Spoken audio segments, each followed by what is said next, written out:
بسم اللہ الرحمن الرحیم انا اعطیناک الکوثر فصل لربک وانحر ان شانئک هو الابتر صلوات۔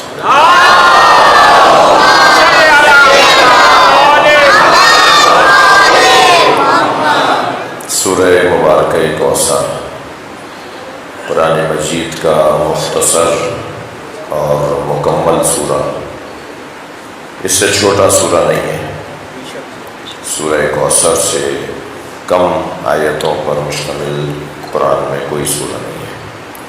3 آیتیں ہیں اس کی، اور تینوں آیتوں میں پیغام بھی ایسا ہے جو پھر اس کے بعد کہیں اور دوبارہ قرآن میں نازل نہیں ہوا۔ سورہ کوثر، انا اعطیناک الکوثر، اے میرے حبیب ہم نے آپ کو اولاد کثیر عطا کی ہے۔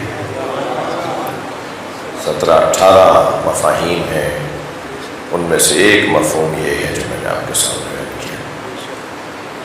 انا اعطیناک الکوثر، ہم نے آپ کو کثیر اولاد عطا کی ہے۔ دنیا میں کسی کا اتنا بڑا خاندان نہیں ہے جتنا بڑا خاندان نبی کا ہے۔ کوئی ہی ملک ہوگا جہاں نبی کی اولاد نہ رہتی ہو۔ پھر عیال اور اولاد یہ مترادف بھی استعمال ہوتے ہیں، یعنی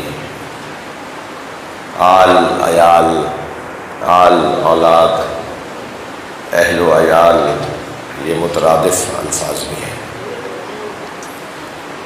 آل یعنی نسل، عیال یعنی نسل۔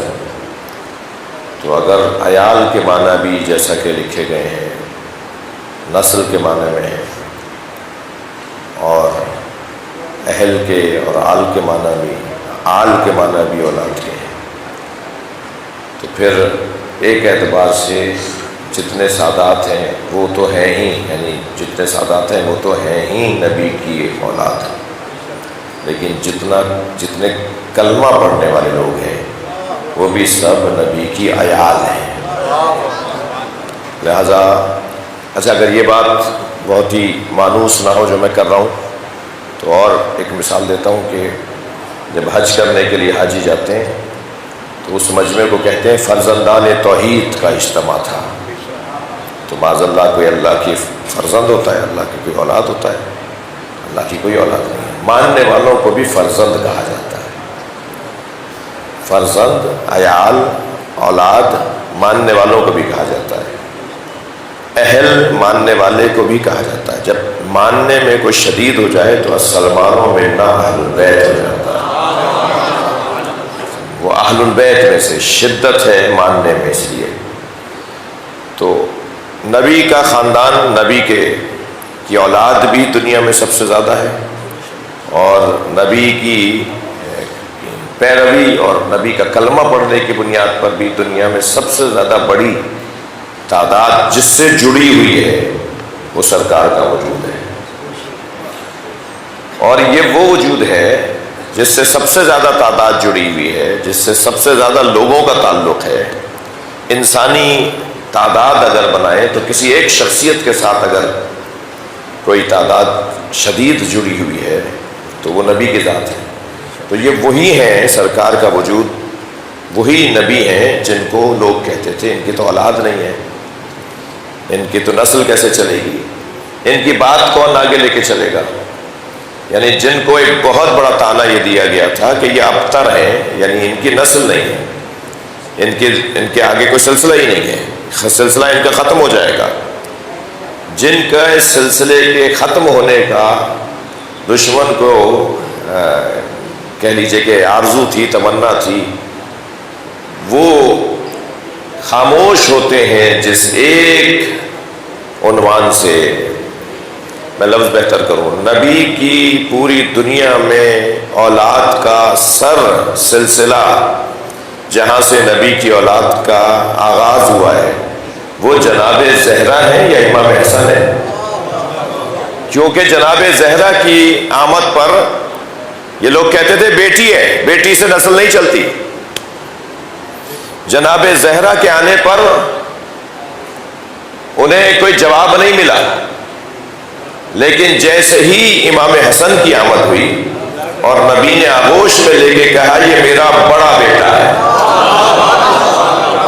تو اب جواب آیا قرآن کی طرف سے کہ جو یہ کہتے تھے کہ ان کے تو اولاد نہیں، ان کے کوئی بیٹا نہیں، تو نبی مکرم نے خود اپنی زبان سے کہا یہ میرا بڑا بیٹا ہے، سبط اکبر۔ صلوات پڑھیں ذرا باؤ۔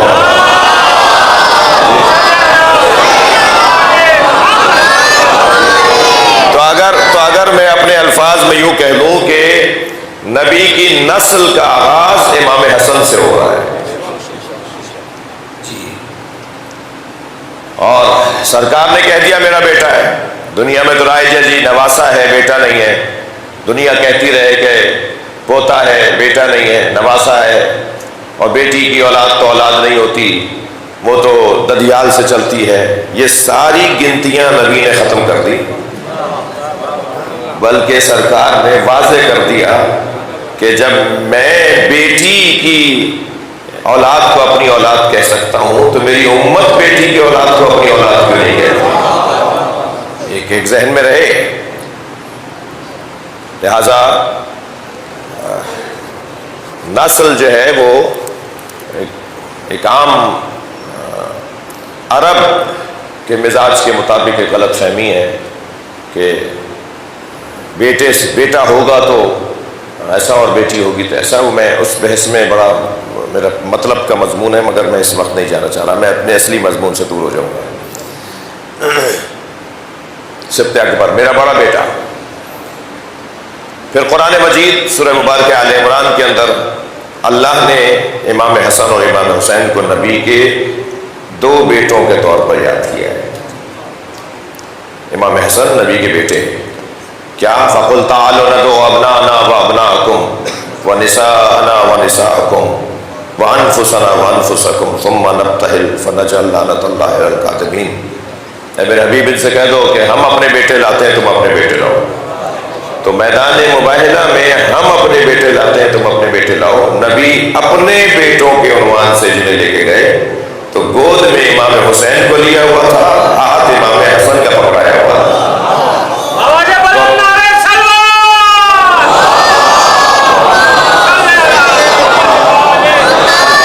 پنکھے کا انتظام کرو، پنکھے کا ایک صلوات اور پڑھیں نبی کی۔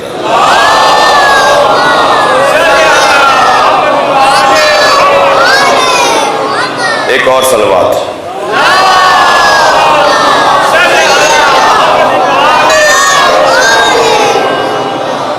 توجہ میرے ساتھ ہے، ایک اور بہتر صلوات۔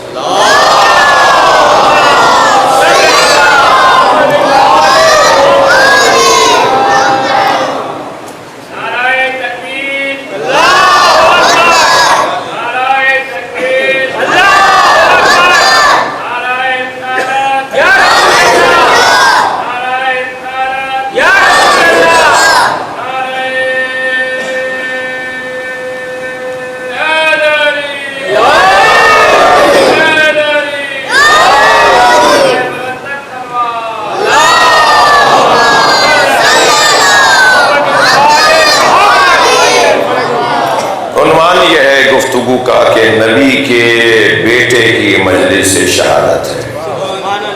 یہ آج کا اس مجلس کا عنوان نبی کے فرزند کی شہادت کی مجلس ہے۔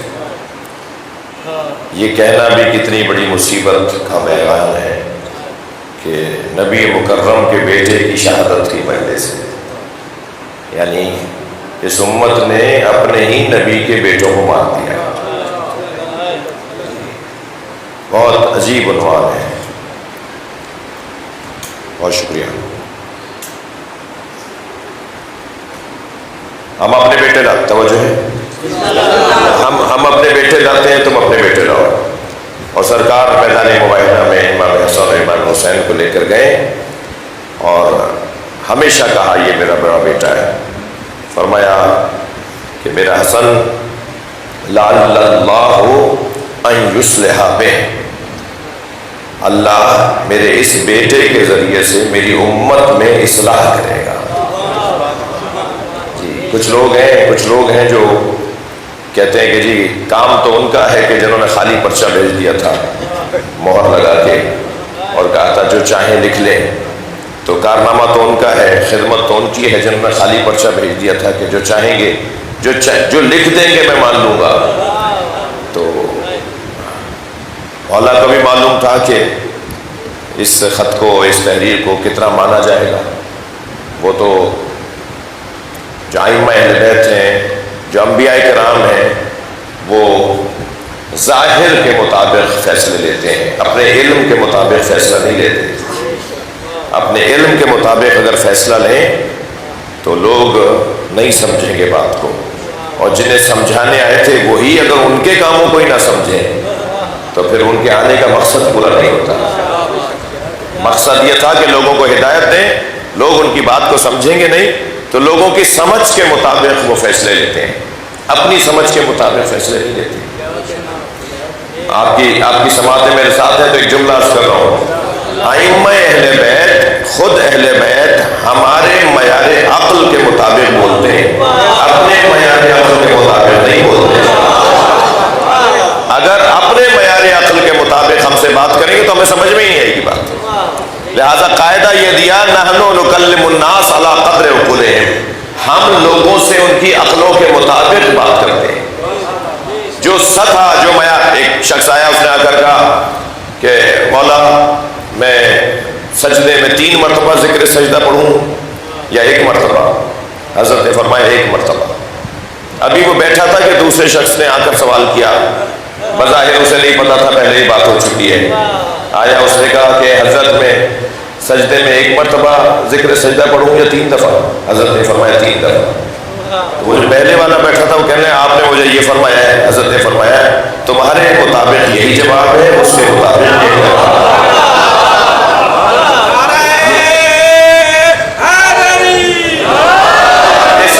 اس سے زیادہ اور روشن مثال دیتا ہوں. مامون رشید کا دربار ہے. ایک شخص نے آواز دے کر کہا میرے مولا رضا کو. سوالات کا سلسلہ جاری ہے، لوگ کھڑے ہوتے ہیں، مجمع ہے، بہت بڑا جگہ ہے جہاں پر مجمع بہت بڑی تعداد میں آیا ہوا ہے، اور حضرت کا وہ محفل درس سجی ہوئی ہے. حضرت سے سوال جواب کا سلسلہ ہو رہا ہے، اور ایک شخص نے کھڑے ہو کے کہا کہ آپ کا عقیدہ یہ ہے کہ علی جنت و دوزخ کے تقسیم کرنے والے ہیں. مولا رضا نے فرمایا کہ یہ حدیث نبی ہے، علی قسیم النار والجنہ، علی جو دوزخ اور جنت کے تقسیم کرنے والے ہیں. تو برابر سے مامون رشید کی آواز آئی کہ اگر یہ حدیث ہے تو یہ حدیث مجھے سمجھ میں نہیں آ رہی. تو حضرت نے فرمایا ہم ایک اور حدیث تمہیں سناتے ہیں جو اسے سمجھائے گی. یعنی ایک حدیث کو سمجھائے گی، دوسری حدیث کو سمجھائے گی. حضرت نے فرمایا یہ تمہیں سمجھ میں نہیں آ رہا کہ علی جنت اور دوزخ کے تقسیم کرنے والے ہیں، تو یہ حدیث تو تمہیں سمجھ میں آ رہی ہے کہ نبی نے ارشاد فرمایا یا علی حبک ایمان و بغضک کفر. یا علی تم سے محبت کرنا ایمان ہے، تم سے نفرت کرنا کفر ہے. جو تم سے محبت کرے گا مومن ہے، جنت میں جائے گا. جو تم سے نفرت کرے گا کافر ہے، دوزخ میں جائے گا. تو علی جنت بھیج رہے ہیں، علی دوزخ بھیج رہے ہیں.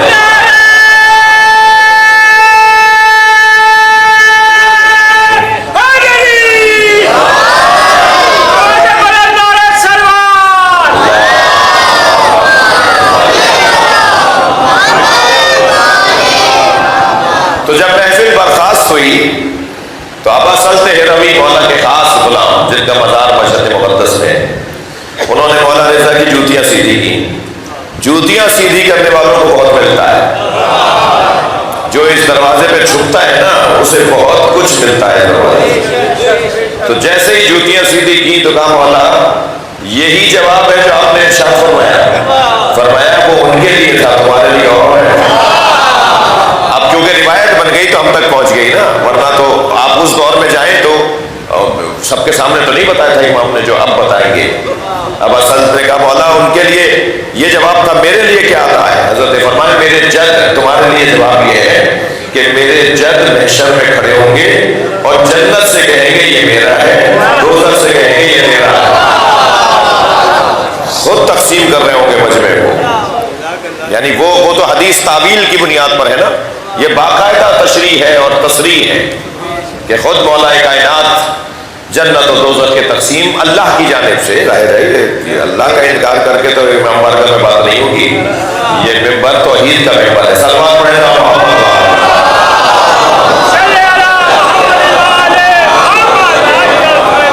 تو یہ ائمہ اہل بیت جب بات کرتے ہیں تو لوگوں کی عقلوں کے مطابق، ان کے معیار کے مطابق بات کرتے ہیں. اپنے معیار کے مطابق بات کرتے ہیں تو وہ اللہ سے بات کرتے ہیں. جب اللہ سے بات کرتے ہیں، جنہیں مناجات کہتے ہیں، جنہیں دعائیں کہتے ہیں، تو وہ پھر اپنی عقل کے مطابق بات کرتے ہیں. لہٰذا اگر دیکھنا ہے کہ ائمہ کی سنگینی، گہرائی، لہٰذا 10 جلدوں میں شرحیں لکھ دی جاتی ہیں، تب بھی کوئی یہ نہیں کہہ سکتا کہ جو مناجات ہیں ہم نے ان کی شرح کر دی، کیونکہ بات ہی اللہ سے ہو رہی ہے. وہ جانے اور اللہ جانے. کچھ باتیں سمجھ میں آ جاتی ہیں تو شارحین اس کی شرح کر دیتے ہیں، اور جو باتیں سمجھ میں نہیں آتی وہ ہماری سمجھ سے بالاتر ہے، اس لیے سمجھ میں نہیں آتی. تو گفتگو یہ ہے کہ ماحول سرکار چاہتے یہ ہے کہ میرے حسن اور میرے حسین سے پیار ہو، میرے حسین سے لوگ پیار کریں. اور امام حسن اور امام حسین کے لیے یہ ایک عنوان کہ آپ نبی کے 2 بیٹے ہیں. قرآن نے کہا کہ یہ 2 نبی کے بیٹے ہیں. قرآن نے کہا، مولا کائنات نے ایک خط میں جواب دیا جب کسی نے کہا کہ میں بھی بڑے باپ کا بیٹا ہوں، آپ بھی بڑے باپ کے ہیں، آپ کے دادا بھی بڑے معروف اور میرے دادا بھی بڑے خاندان، اور آپ بھی اور میں بھی، تو ہمیں لڑنا نہیں ہے، آپ میرے حوالے حکومت کرتے ہیں. تو مولا علی نے پھر ان کو جواب لکھا، اور جواب میں جو لکھا اس میں چند شعر تھے جو حضرت نے لکھے. فرماتے ہیں ایک سلوات پڑھے گا شعر.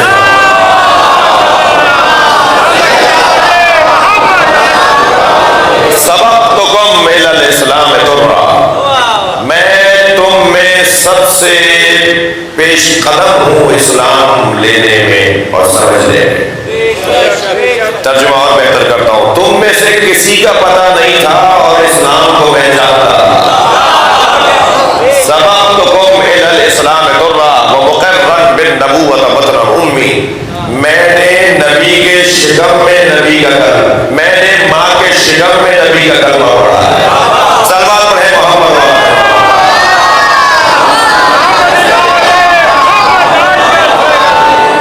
مقرن بالنبوۃ بطن امی، میں نے ماں کے شکم میں، بطن ماں کے شکم میں نبی کا کلمہ پڑھا ہے. اس کے بعد فرماتے ہیں وجعفر الذی یذهب ویمسى یطیر مع الملائکۃ ابن امی، وہ جعفر طیار جو صبح شام فرشتوں کے ساتھ پرواز کرتا ہے جنت میں، جو صبح شام فرشتوں کے ساتھ پرواز کرتا ہے جنت میں، وہ میرا ماجایا ہے، وہ میرا بھائی ہے. وبنت محمد سکنا وعرسا، اور نبی کی دختر میری راحت جان ہے. مسعود لحمها لحمی ودمی، میرا خون اور اس کا خون ایک ہے. میں دختر نبی، میری راحت جان، اور اس کا اور میرا خون ایک ہے. اب وہ شعر جس کی خاطر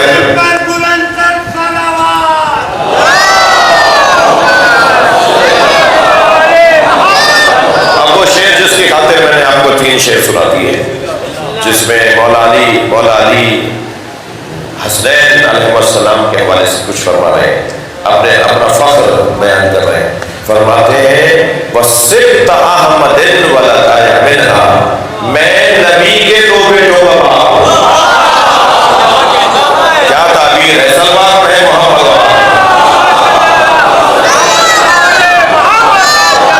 وَسِبْتَ أَحْمَدٍ وَلَدَيَ مِنْهَا، میں نبی کے 2 بیٹوں کا باپ ہوں. پھر اس کے بعد والا مصرع جو اسی مصرے کے آسانی مصرع ہے، فرماتے فمن منکم سہم کسہمی، تم میں سے کون ہے جو میرے برابر میں آگے پرواز کرے. تو مولا اپنا تعارف، میرے 2 بیٹے نبی کے بیٹے ہیں، میں نبی کے بیٹوں کا باپ. نبی نے امام حسن کو اور امام حسین کو اپنے 2 بیٹوں کے طور پہ، اور حسین مثالیں ہیں جی. ہارون رشید نبی مکرم کے مزار پر زیارت کرنے آیا ہے، دیکھا کہ امام موسیٰ کاظم بھی تشریف فرمائے، قریب جا کے کھڑا ہو گیا، سن لگا تو مولا نبی سے گفتگو کر رہے تھے، یا ابت بابا بابا بابا کہہ کے بات کر رہے تھے۔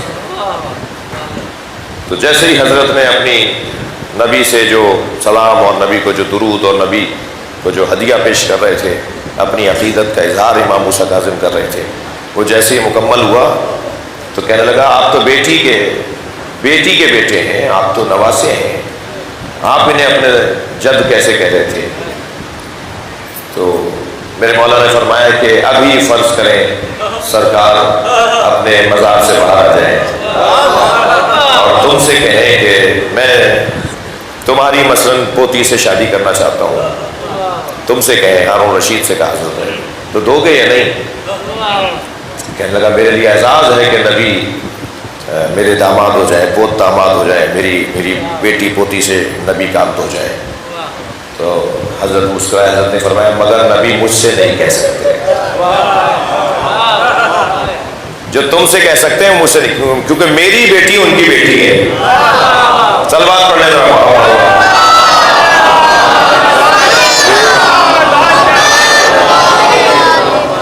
عزیزو، گفتگو بہت روشن، عنوان بہت واضح ہے، امام حسن مجتبیٰ کی سیرت، تمام ائمہ اہل بیت کی سیرت میں امام رضا کی سیرت اور امام حسن کی سیرت ائمہ اہل بیت میں انفرادی کیفیت سے گزری ہے، دور مختلف رہا ہے، اور خاص طور پر امام حسن کا دور کیونکہ نبی کے دور سے متصل دور ہے، مولا علی سے متصل دور ہے، تو فضائل کا ایک باب علیحدہ ہے، یعنی حضرت کے بارے میں جب ہم غور کریں گے تو ایک عنوان بنے گا فضائل امام حسن کا، ایک عنوان بنے گا امام حسن کے زمانے کے حالات کا، اور ایک عنوان بنے گا امام حسن کے اقدامات کا، کہ امام کے ان حالات میں اقدامات کیا تھے۔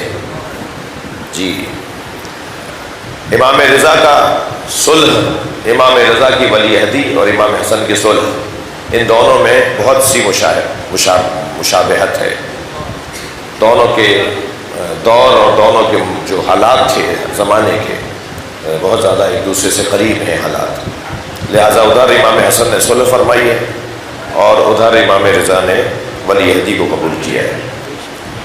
البتہ وہ جو حالات ایک جیسے ہیں، ان میں جہاں حاکموں کے اوپر ہمیں غور کرنا ہوگا کہ کیا حالات تھے، وہاں چاہنے والوں پر بھی غور کرنا ہوگا کہ چاہنے والوں کا کیا کردار تھا اور کتنی مضبوطی تھی۔ چاہنے والے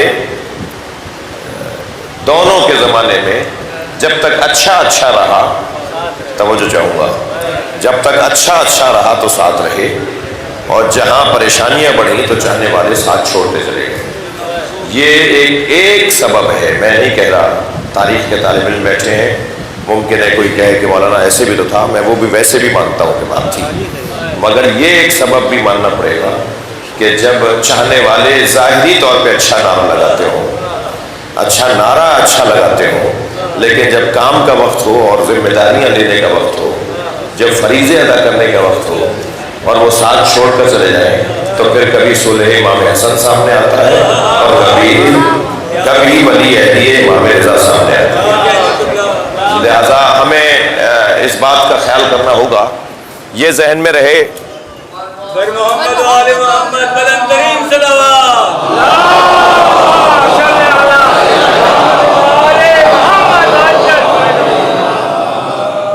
محمد وآل محمد بلند ترین صلوات۔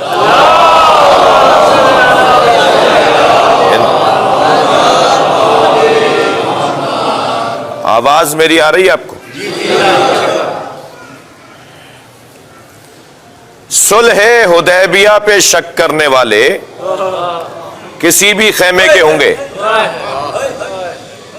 صلح حدیبیہ پہ شک کرنے والے کسی بھی خیمے کے ہوں گے، مگر صلح امام حسن پہ شک کرنے والے اس خیمے کے لوگ تھے۔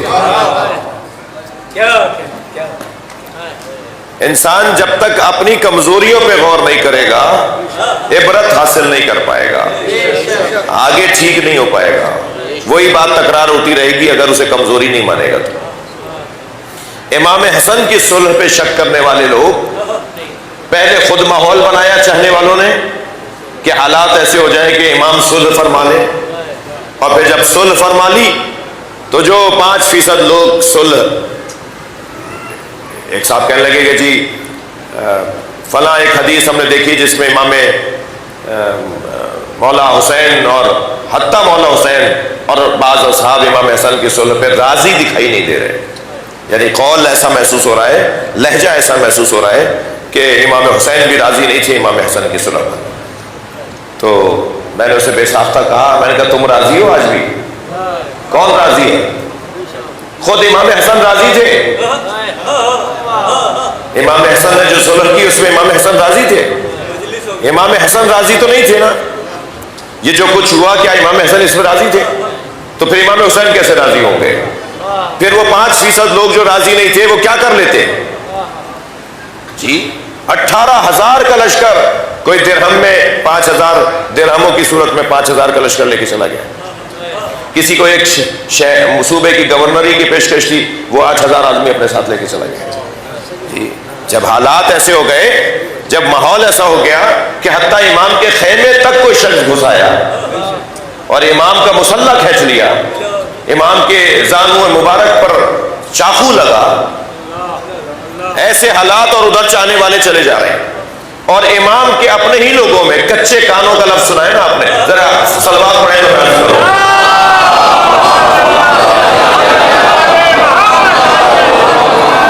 امام کے اپنے ہی لوگوں کے یہ کچے کان کی جو کیفیت ہے، اس نے امام کے لشکر کو اس حالت تک پہنچایا ہے۔ سنی سنائی بات، ایک سرہ چھوڑا جاتا تھا، ایک خبر چھوڑی جاتی تھی، اور پھر اسی کو چاہنے والے پھیلاتے تھے جو خود امام کے خلاف ہوتی تھی۔ اب مجھے نہیں پتا کہ کل میرے بھائی نے جو نوحہ خوانی کرتے وقت موبائل اٹھانے والوں کو جو تھوڑا بہت سمجھانے کی کوشش کی، میں بھی یہی کہتا ہوں، میں بھی ایک مدت سے یہی پکار رہا ہوں، یہ لائیو مجلسیں، یہ موبائلوں کو ہاتھ میں لے کر تمہاری ساری توجہ اس موبائل میں لگی ہوئی ہے، تم خود تو مجلس میں ہو نہیں۔ یہ شخص جو نوحہ خوانی اور مجلس کو موبائل لے کر بیٹھا ہے بنانے کے لیے، یہ ساری توجہ تو اس کی موبائل پر ہے، اس میں بیٹھا دیکھ رہا ہے اور کسی کو دکھا رہا ہے اور کسی کے لیے کام کر رہا ہے۔ میری مراد یہ نہیں ہے کہ کسی کے لیے کام کر رہا ہے، یعنی وہ جو کینیڈا میں ان کی خالہ رہتی ہیں ان کے لیے مجلس ریکارڈ کر رہا ہے، تو بھائی بعد میں ریکارڈ مل جائے گا انہیں، کون سی قضا ہو جائے گی مجلس ان کی، 2 گھنٹے بعد سن لیں گی تمہاری خالہ مجلس۔ لیکن یہ جو 50 موبائل اگر اٹھ جائیں مجلس کے اندر سب لیے بیٹھے ہوئے ہوں، کیا ماحول بنے گا؟ یہ بات میرے بھائی نے اگر کل کہہ دی، معروف اور بزرگ اور سینئر نوحہ خان نے، تو صرف وہی کلپ وائرل کیا جا رہا ہے جو انہوں نے 1 گھنٹے نوحہ خوانی کی، وہ نوحے وائرل نہیں کر رہے آپ سے مراد جو کر رہے ہیں ان کی بات کر رہا ہوں، یعنی منفی بات کو آگے بڑھانا ہے۔ خدا کے واسطے میرے لیے اعزاز ہے کہ اس وقت مجلس میں جوانوں کی تعداد زیادہ ہے، خدا کے واسطے میں آپ سے ہاتھ جوڑ کے امام حسن کا واسطہ دے کے کہہ رہا ہوں، جب کوئی کلپ، کوئی پیغام، کوئی جملہ، کوئی کلپ، کوئی پوسٹ مکتب اہل بیت، تشیع، اسلام، مسلمانوں، شیعوں کے خلاف، مسلمانوں کے خلاف کوئی لڑانے غلط فہمی پھیلانے والی کہیں سے ہوتی بھی آئے نا، اسے ڈیلیٹ کر کے وہی گلا دبا دو، اسے وائرل نہیں کرو۔ صلوات پڑھنے ذرا محمد۔ میں امام حسن کی سیرت پہ ہی غور کر رہا ہوں، میں مضمون سے باہر نہیں ہوں۔ امام حسن کے زمانے میں چاہنے والوں میں یہ عادت تھی کہ وہاں سے شام سے ایک پیغام آتا تھا، یعنی امام ابھی بے قید ظاہری زندگی میں تھے کہ شام سے ایک سرہ چھوڑا گیا امام کے چاہنے والوں کہ ان کی تو رحلت ہو گئی، اب سب پھیلا رہے ہیں کہ وہ تو رحلت کر گئے۔ ارے بھائی جلدی کیا ہے؟ یعنی بعض ظاہر ہے لشکر میں، امام کے لشکر میں اگر یہ خبر پھیل رہی ہو اور 4,000 آدمی، میں کہتا ہوں 4 آدمی بھی چھوڑ کر چلے گئے ہوں یہ سن کر کہ ان کی رحلت ہو گئی، تو یہ کچے کانوں والی بات ہے یا نہیں؟ خاص طور پر میں آپ جوانوں سے گزارش کر رہا ہوں، بزرگوں سے مجھے دعا چاہیے، خاص طور پر منفی بات کو آگے نہیں بڑھاؤ۔ جس کے اندر منفی چیزیں آ رہی ہوں نا. اب کرنے والا تو منفی نیت سے نہیں کر رہا تھا، مگر ہو گئی اس نے کر دی بات. ممکن ہے کوئی تقریر کرتے ہوئے ہم سے ایسا جملہ ہو جائے، تو اسی لیے ہم لائیو مجلس رکواتے ہیں کہ بھائی 1 گھنٹے بعد چلی جائے گی، کیا قیامت آ رہی ہے؟ 1 گھنٹے بعد تم اس کو نشر کر دینا، ریکارڈ کر لو. اب تو الحمدللہ وہ بڑی جدید ان کے پاس ڈیوائسیں آ گئی ہیں کہ وہ بس ایک بٹن دبانے پہ وائرل ہوگی. یہ نہیں ہوگا صاحب اپلوڈنگ کرنے میں گھنٹہ لگے گا. اب تو وہ جدید ڈیوائسیں بھی آ گئی ہیں کہ آپ جلدی سے آپ اس کو وائرل کر سکتے ہیں. تو 1 گھنٹے بعد کر دینا، کیا قیامت آ رہی ہے؟ امام کی سیرت کا ایک حصہ یہ کہ امام کے چاہنے والوں کو کمزور کیا گیا غلط خبروں کے ذریعے سے. اور پھر وقت ایسا آیا کہ جب چند لوگ رہ گئے تھے، کوئی چند ہزار لوگ رہ گئے تھے حضرت کے ساتھ، اور وہاں 1 لاکھ سے زیادہ کا لشکر تھا. ایسی کیفیت کے اندر میرے مولا امام حسن نے صلح فرمائی ہے. ادھر آپ امام رضا کے زمانے میں جائیں، حالات کچھ ملتے جھلتے تھے. ایک لفظ ہمارے ہر ڈرائنگ روم کا عنوان ہے، ہر ڈرائنگ روم کا ایک لفظ عنوان ہے. ہمارے یہاں قیادت کا فقدان ہے، ہمارے یہاں قیادت کا فقدان. جسے دیکھو، یہ چھوٹا سا بچہ بھی کہے گا، اسے خود بھی شاید نہ پتا ہو. میں ایک بات کر رہا ہوں، تم ناراض نہیں ہونا کہ ہمارے قیادت کا فقدان. بھائی تم قیادت کے فقدان پہ جتنا رو رہے ہو، اتنا اطاعت کے فقدان پہ بھی رو کے دکھاؤ. صلوات پڑھیں محمد.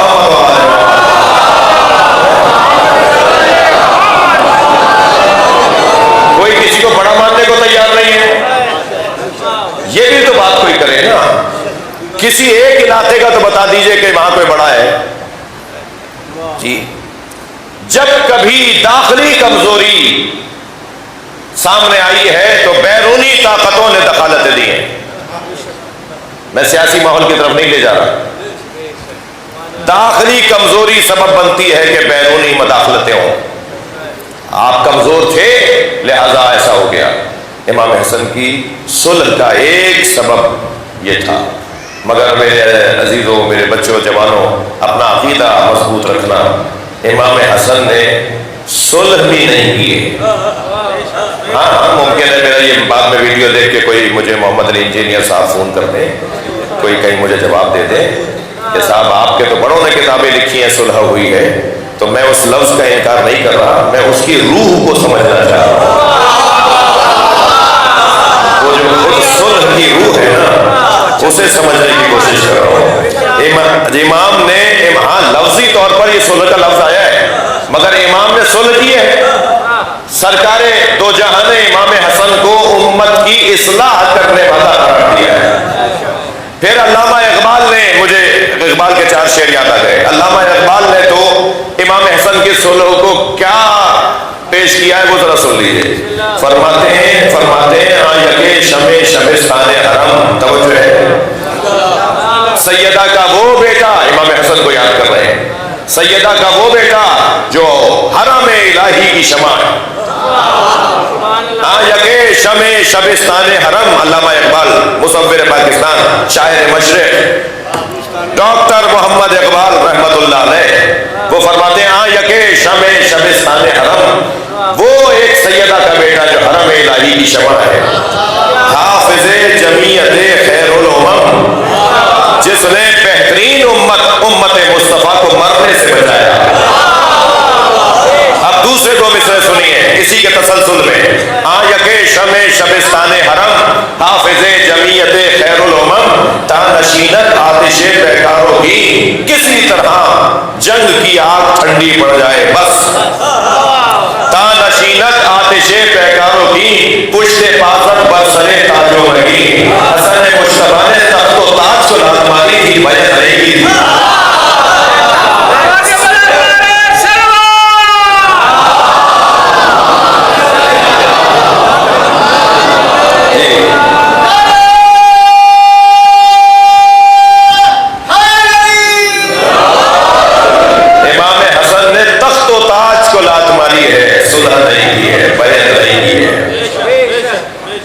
علامہ قاری ظہور احمد فیضی اہل سنت عالم دین صلح امام حسن نامی کتاب میں لکھتے ہیں، اور بہت حسین کتاب ہے، حاصل کیجئے، پڑھیے، دیکھیے. اہل تحقیق کے لیے بڑا اچھا انہوں نے محنت کی ہے اور کتاب کو پیش کیا ہے.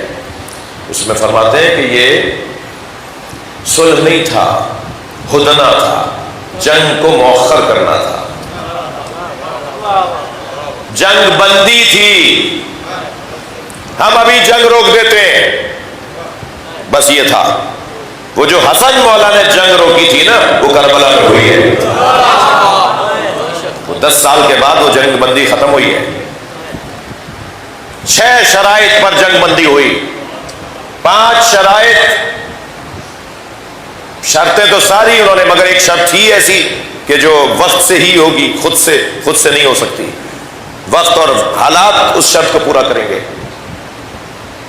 وہ جو 5 شرائط تھیں وہ تو پہلے دن ہی انہوں نے پھاڑ کے پھینک دیا کہ میں نہیں مانتا. اور جب وہ خط مولا حسن کا پھاڑ دیا تو ان کے وزیر اعظم کہنے لگے یہ کیا کیا؟ کہنے لگے مجھے ماننا کب تھا. کہا حسن بھی تو یہی چاہتے تھے کہ تمہیں بتائیں کہ تم کیا سوچتے ہو، اتنی جلدی کیا تھی. وہ ان سے کہنے لگا کہ اتنی جلدی کیا تھی خط پھاڑنے میں، وہ بھی یہی چاہتے تھے کہ تمہارا صحیح چہرہ سامنے آ جائے. صلوات پڑھ لیں ذرا محمد.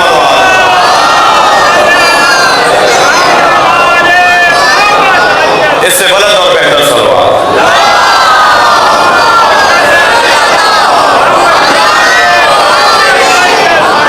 بحث بہت واضح ہے، گفتگو بہت روشن ہے. وہ جو ایک شرط طے گئی تھی جو وقت پورا کرے گا وہ یہ تھا کہ اگر فلاں کی رحلت ہو جائے تو امور مسلمین کو، یعنی حکومت یعنی امور مسلمین، وہ امام حسن کے حوالے کی جائے گی. امور مسلمین کو، مسلمانوں کے امور کی ذمہ داری امام حسن کے حوالے کی جائے گی، اور اگر امام حسن نہ ہو تو حسین کے حوالے کی جائے گی.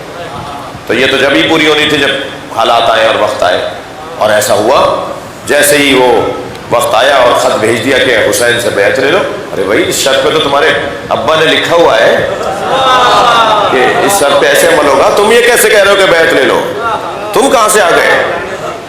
اگر سیاسی اور سماجی اعتبار سے دیکھا جائے تو یہ تو لکھی ہوئی باتیں ہیں، یہ تو باقاعدہ مہریں لگی ہیں، دستخط ہوئے ہیں. لیکن نہیں عزیزو، امام حسن کی غربت، امام حسن کی تنہائی، یعنی آپ کچھ دیر کے لیے سوچیں تو صحیح. ادھر امام رضا سے، میں نے آپ سے ابتدا میں ہی کہا دونوں اماموں کی بڑی مشابہت ہے. ادھر امام رضا کے ہاں امام محمد تقی کی جب آمد ہوئی تو اپنے ہی چاہنے والے کہہ رہے ہیں یہ ان کے بیٹے نہیں ہیں. بھائی کڑوی باتیں سنیے. ممکن ہے کوئی کہے صاحب مائک پر آپ کو یہ نہیں کرنی چاہیے تھی بات، پھر کہاں کروں؟ مائک بند کر دیجئے، کر لیتا ہوں. یعنی اصل بات تو کرنے کی ہے نا. یہ تو مائک میری اور آپ کے مجمع کی ضرورت بن گئی، ورنہ کوئی مائک پر میں نے تو 50 دفعہ کہا ہے بند کریں اس کو، یہ لائف مجلسوں کو. اپنی قوم کی کو کیسے ہم سمجھائیں گے، کیسے بتائیں گے کہ کیا ہوا ہے ماضی میں، کیسے بتائیں گے کہ ائمہ کے ساتھ کیا ہوا ہے. اور بظاہر میرے اور آپ کی طرح لوگ تھے جو چاہنے والے تھے، جنہوں نے تنہا چھوڑ دیا. تو اگر ہم ان کے مزاجوں کو اور عادتوں کو نہیں سنیں گے کہ کیا وجہ تھی، تو کہیں وہ وجہ ہم میں نہ آ جائے. تو نہیں بتائیں ہم یہ باتیں. تو اسے بند کر دیجئے. میں تو نہیں، میرا تو ویسے ہی دل نہیں ہے کہ ریکارڈنگ ہو. امام رضا کو کہنے لگے، امام محمد تقی کو، یہ ان کے بیٹے نہیں ہیں. مولا رضا کو قیافہ شناس بلانا پڑا. یعنی امام رضا کی تصدیق کوئی قیافہ شناس کرے گا؟ امام محمد تقی کی یہ انہی کے بیٹے ہیں. اور حضرت کرسی ڈال کے بیٹھے ہوئے ہیں. میرے ماننے والے، میرے چاہنے والے مان لیں کہ میرا ہی بیٹا ہے. کیا گزر رہی ہوگی؟ کچھ دیر کے لیے سوچیں، رونگٹے کھڑے ہو جاتے ہیں. قطب عالم امکان، جس کے سانس لینے پر کائنات سانس لیتی ہو، وہ سانس لے رہا ہے تو کائنات سانس لے رہی ہے. اتنی بڑی شخصیت کو کوئی کہے کہ یہ ان کا بچہ نہیں ہے.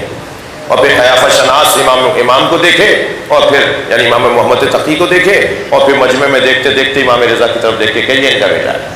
تب لوگ مانے کہ ہاں یہ ان کے بیٹے ہیں. امام حسن سے سامنے آ کر کوئی کہے کہ آپ نے مومنین کو ذلیل کر دیا، یا مذل المومنین، یہ لفظ ہے بھائی. تنہا، غربت، دونوں کو زوجاؤں نے گھر کے لوگوں نے مارا ہے۔ جودہ بنت اشعث، آپ ذرا حالات پر جائیے، میں کسی الجھن میں نہیں پڑنا چاہ رہا، حالات پہ جائیے، عبرت ہے یہ تاریخ کی۔ غربت امام حسن، تنہائی امام حسن۔ میں تو کبھی کبھی جب امام حسن اور امام حسین کی سیرت پہ غور کرتا ہوں تو امام حسن پہ رونا زیادہ آتا ہے۔ ایک اعتبار سے جو میں کہہ رہا ہوں، اللہ کرے وہی بات منتقل ہو۔ امام حسین کو کربلا میں بے دردی سے مارا تو گیا، مگر سکینہ جیسی بیٹی، زینب جیسی بہن اور جناب رباب جیسی زوجہ، جناب ام لیلہ جیسی زوجہ، جناب رباب جیسی زوجہ لاشیں پر آئی ہیں۔ امام حسین کا لاشا دھوپ میں ہے، شوہر کا لاشا دھوپ میں لے کر فرماتی ہے میں کچھ نہیں کر پائی، مگر یہ وعدہ ضرور کرتی ہوں کہ جب تک زندہ رہوں گی کبھی سائے میں نہیں بیٹھوں گا۔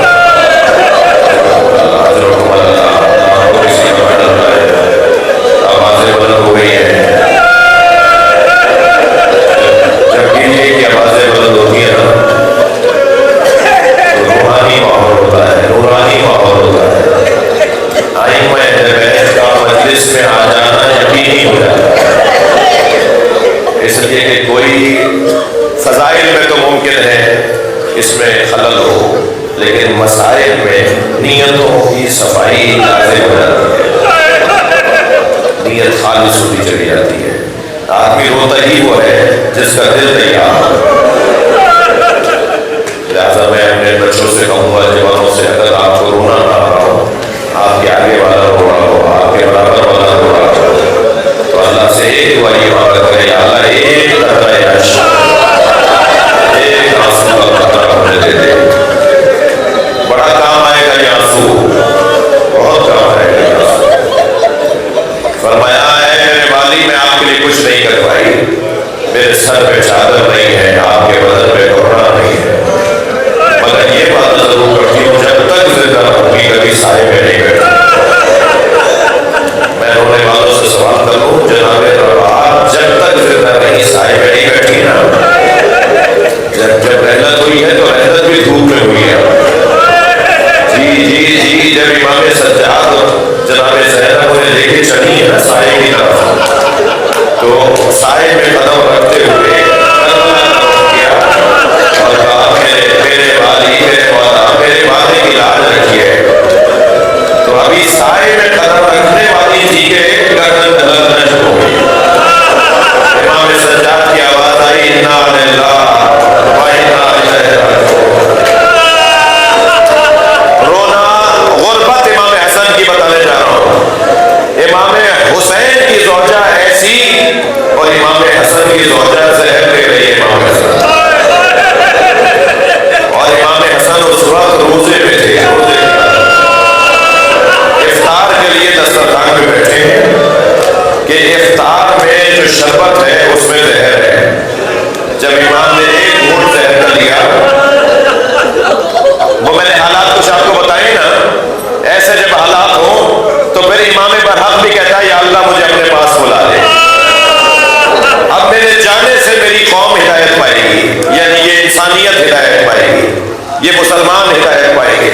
امام نے ایک گھونٹ دیا اور اس کاسے کو رکھ دیا، تو جودہ بنت اشعث جو ایک سازش کے تحت، وقت کم تھا میرے پاس اور کچھ اشاروں میں بات کی جو ناتمام تھی، وہ جو سازش کے تحت امام کی زوجہ بنائی گئی، امام کے گھر تک پہنچائی گئی، اس نے جب دیکھا نا کہ امام دوبارہ گھونٹ نہیں لے رہے تو کہنے لگی اور بھی ہے، کہنے لگی اور بھی ہے، تو امام نے فرمایا تیری مراد ایک گھونٹ سے کوئی ہو جائے۔ اللہ کیسے کام کر رہا ہے، اللہ